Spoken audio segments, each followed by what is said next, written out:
अस्सलामुअलैकुम व्यूअर्स, कैसे हैं आप सब। Hope you all are doing well. Welcome to my channel prose world. आज की इस वीडियो में हम डिस्कस करेंगे जेन ऑस्टन का एक novel pride and prejudice.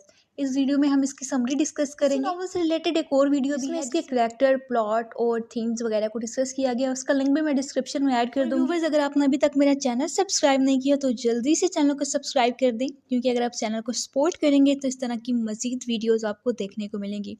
So start करते हैं आज की वीडियो। नॉवल का नेम है प्राइड एंड प्रेजुडिस, लेकिन ये उसका ओरिजिनल टाइटल नहीं था।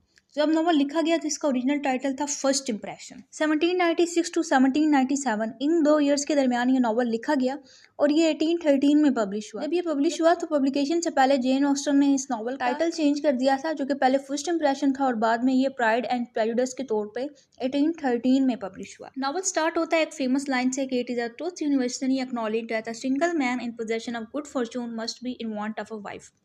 ये एक आयरोनिक स्टेटमेंट। आयरनी वो होती है जिसमें कॉन्ट्रास्ट होता है कि कहा क्या गया है और इसका मीनिंग क्या है।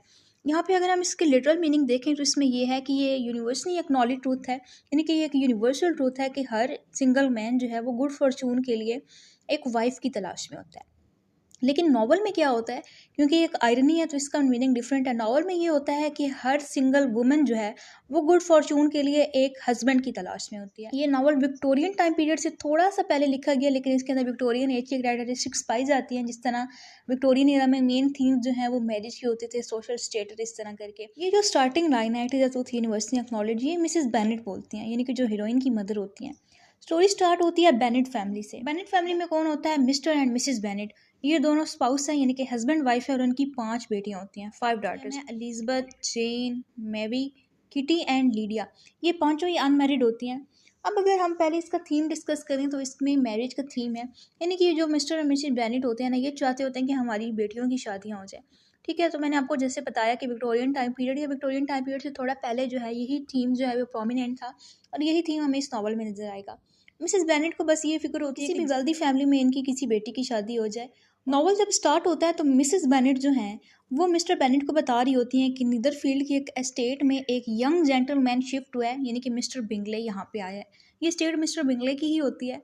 ठीक है, वो बता रही होती हैं, जैसे मैंने बताया कि उनका पर्पज़ यही होता है कि भी हमने अपनी बेटियों की शादी करनी है। तो वो मिस्टर बेनेट से कहती है कि हम उनको विजिट करते हैं, जाओ इनसे कोई जान पहचान बनाओ, हो सकता है मेरी किसी डॉटर की से शादी हो जाए, ये वेल्दी भी है, यंग है, तो बस उनको यही होता है। मिस्टर बेनेट की बहुत ही कम इनहेरिटेंस होती है, और वो जो इनहेरिटेंस है ना वो मिस्टर कॉलिंस को मिलनी होती है, क्योंकि उस टाइम डॉटर्स को कोई पार्ट नहीं होता इनहेरिटेंस में। और ये जो मिस्टर कॉलिंस है ये मिस्टर बेनेट का कज़न है, और मिस्टर बेनेट की डेथ के बाद जो है वो सारी इनहेरिटेंस मिस्टर कॉलिंस को ही मिलनी होती है। ये चाहते होते हैं कि अपनी डॉटर्स की शादी किसी भी वेल्दी फैमिली में कर दें। नेक्स्ट ये होता है कि मिस्टर बिंगले जो है वो अपनी 2 सिस्टर्स के साथ आया होता है। ठीक है, एक उसकी सिस्टर मैरिड होती है और एक अनमैरिड, एक मिस बिंगले है और एक मिसेस हर्स्ट होती है। ठीक है, इसके साथ जो है बिंगले के साथ इसका एक फ्रेंड भी आया होता है जो कि है डार्सी, और ये डार्सी इस नॉवल का हीरो है। डार्सी जो है ये एक wealthy, handsome, unmarried young man होता है। इसको नॉवल के स्टार्ट में बहुत ही प्राइडफुल डिपिक्ट किया जाता है, लेकिन जिस तरह नॉवल कंटिन्यू होता है इसकी पर्सनालिटीज़ में चेंजिंग आती है, इसकी पर्सनल ग्रोथ होती है। तो ये जो है डार्सी ये इस नॉवल का हीरो है, और एलिजबेथ जो है वो इस नॉवल की हीरोइन है। इनिशियली बेनेट फैमिली का एक फॉर्मल सा इंट्रोडक्शन होता है मिस्टर बिंगले के साथ, लेकिन एक बॉल पार्टी होती है जिसमें ये दोनों फैमिलीज फिर से मिलते हैं। बॉल पार्टी यानी कि जिसमें बॉल डांस होता है। इसमें जो है ना Jane is instantly drawn to Bingley. Jane और बिंगले की इंट्रैक्शन होती है और देन इनकी अट्रैक्शन स्टार्ट हो जाती है। बिंगले जो है वो डार्सी को कहता है कि तुम एलिजबेथ के साथ डांस करो, लेकिन डार्सी जो है वो बहुत ही प्राइडफुल होता है, और वो कहता है कि she is tolerable but not handsome enough to tempt. इतनी भी प्यारी नहीं है कि वो मुझे टेम्प्ट कर सके। और डार्सी की यही बात एलिजबेथ सुन लेती है, जहाँ से एलिजबेथ की प्रेजुडाइज हो जाती है अगेंस्ट डार्सी, यानी कि वो डार्सी से नफरत करना स्टार्ट कर देती है। नॉवल का नेम ही है ना प्राइड एंड प्रेजुडाइज। प्राइड इसमें किसकी है? डार्सी की है, और प्रेजुडाइज यानी कि प्रेजुडाइज जो है, नफरत जो है, वो एलिजबेथ की है। हीरो और हीरोइन स्टार्ट में एक दूसरे को डिसलाइक करते होते हैं, लेकिन एंड पे ये जो है एक दूसरे को लाइक करना स्टार्ट कर देते हैं।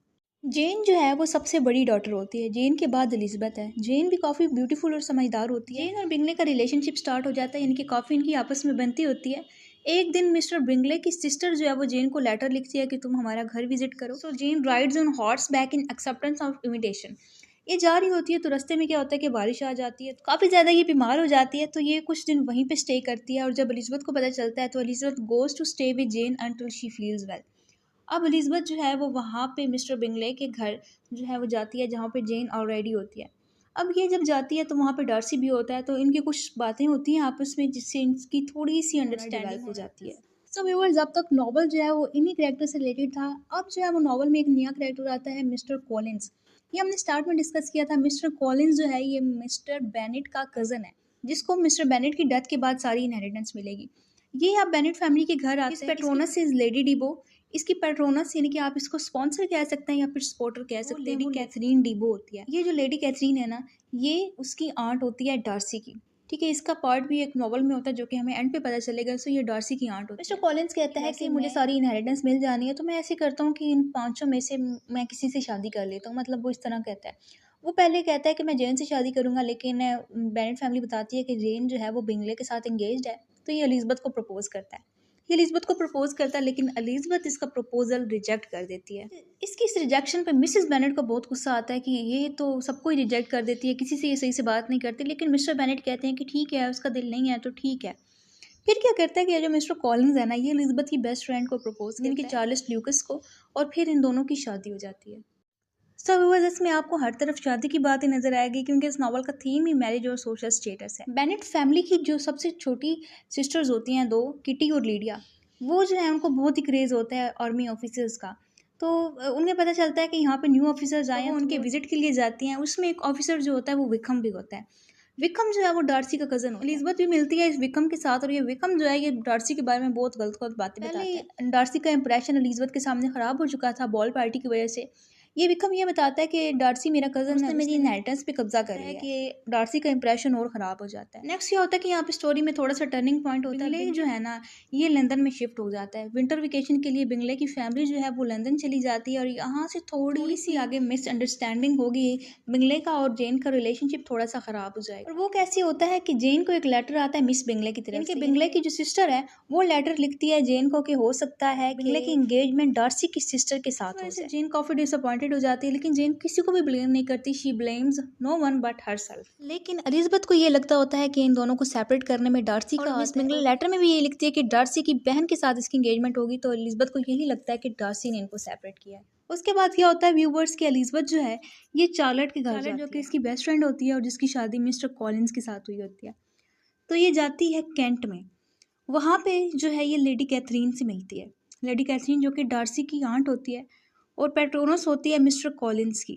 Lady Catherine honours the visitors, ये काफ़ी मतलब अच्छे से उनको वेलकम करती है, लेकिन ये बहुत बातें करती होती है।